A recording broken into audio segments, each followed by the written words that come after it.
Jonesy and Amanda. Jam Nation. You're in Brisbane on the weekend. I went up to see my dad. He's amazing. He's 90. And until this year, he really, apart from the day he was born, he hasn't spent a single day in hospital. My brother and I think we got mum's bones. I've had hip replacements. Cameron's come off his bike and has had broken ribs and a head knock and had to have blood drained from his brain. Well, if you come off a bike, is going to be but he's got collateral damage. got arthritis in his hips and a whole lot of stuff. But Dad is like a bull. He just keeps going. But this year it's all starting to get a bit harder for him. And he's got some dementia now. And I know a lot of you are going through this where it's so hard to see your parent diminished and when you kind of become the parent in a way. And I was helping because so we went up there and we went to visit him and he was a bit short of breath and he'd had a bit of gastro and he wasn't feeling great. But still full of good cheer and funny and all the stuff he always was. But he phoned up later and said he thought he needed to go to hospital. So my brother Cameron and I took him into the hospital and just helping him out of his shirt. He's so thin now.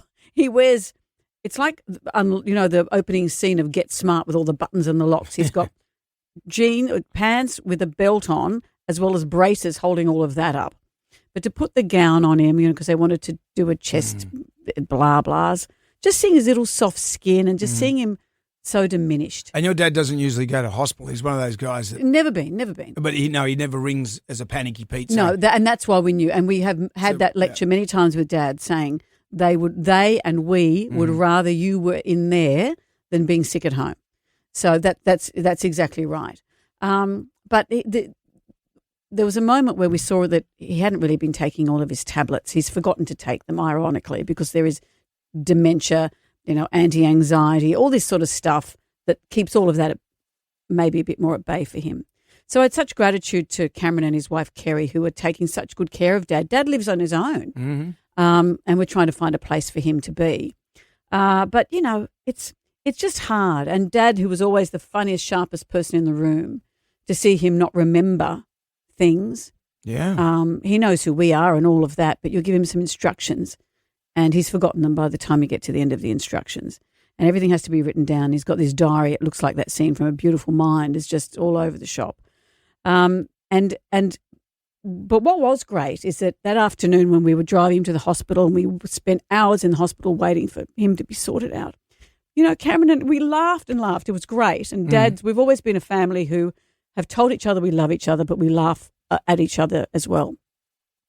And it was a really nice afternoon and we spoke about what Dad wanted at the end, and he doesn't want anything. He doesn't really want any of that. Yeah, but we were laughing about how we're going to bury him alive because we're getting sick of it now. So it's all that kind of, that's so much our family. But my children called up to check that their grandfather was okay. Cameron's kids called up and I said to Dad, look at that. Look at this legacy of love that you're leaving. And when we grew up, were your parents like this? Did you ever say, I love you? Our generation, Anglo-Saxon parents, I don't think we knew we were loved. We didn't ask them to tell us that. But after Mum died, something in Dad loosened a bit and he's always said, I love you. And we all do that with each other now in a way that we didn't when we grew up. It's true. Generationally, my kids are more tactile with that than we were when I was I didn't even hang out with my dad until I was about 30. And it was because my brother-in-law one time, they said, we're going for yum cha. And I said, well, why aren't I coming along? And they said, you can come if you want. But my brother-in-law and my dad had a better relationship when I was 30. So it took all those years. Yeah, it's interesting. You do move away and your parents are your parents. And then at some point you think, what interesting people. And then at some point you see how fallible they are. And now I see how vulnerable he is. But as I said to Dad, when I said to the kids, this isn't that weekend. This isn't that moment. This isn't that hospital stay. But who knows when that will be because he's 90. But as I said to Dad and to Cameron, we've had nothing left unsaid. So anyway, I came away.